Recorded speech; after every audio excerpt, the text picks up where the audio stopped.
Good morning friends. आज the Hindu की vocabulary में पहला वर्ड है वर्सेटाइल। आशा भोसले जी के लिए वर्सेटाइल सिंगर वर्ड यूज किया है। वर्सेटाइल का मतलब होता है जो हर तरह के परफॉर्मेंस दे सके, बहुमुखी एक तरह से आप कह सकते हो।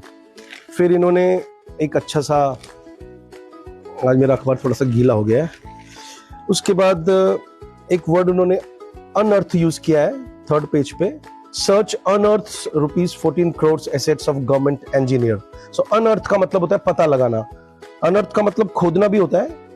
तो एक और वर्ड इन्होंने डिलिमिटेशन वर्ड यूज किया है इसमें एडिटोरियल में।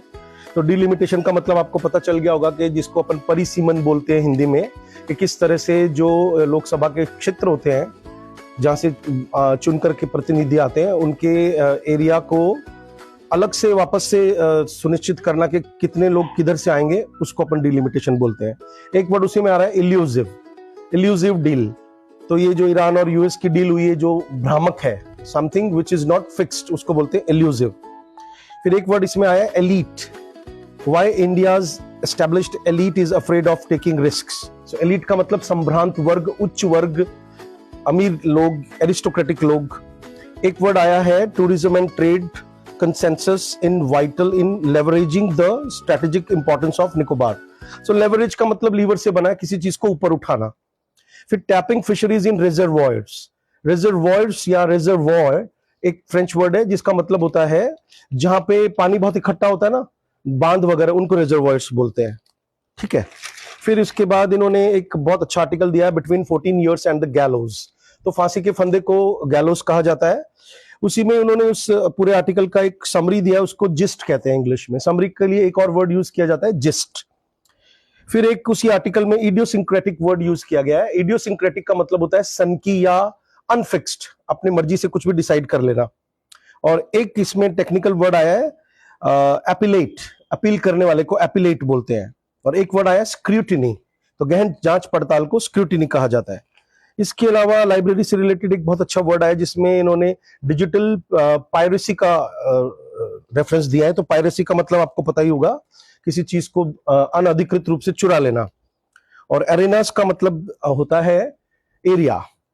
लाइब्रेरी में जो अलग अलग एरियाज होते हैं उनको भी अरेनास बोला जा सकता है। अरेना का मतलब वैसे जहां कुश्ती लड़ते हैं उसको भी बोलते हैं। फिर इनोक्वस एक वर्ड दिया है इन्होंने। सभी स्टूडेंट्स को पता होना चाहिए कि द हिंदू में नो योर इंग्लिश करके 9th पेज पर एक कॉलम आता है, उसको जरूर पढ़ना चाहिए अपने इंग्लिश इंप्रूव करने के लिए। हम बचपन से पढ़ते आ रहे हैं, बहुत इंपॉर्टेंट होता है ये। इसमें एक वर्ड दिया है इन्होंने इनोक्वस, वर्ड ऑफ द डे। इनोक्वस का मतलब होता है नॉट इंजूरियस टू फिजिकल और मेंटल हेल्थ।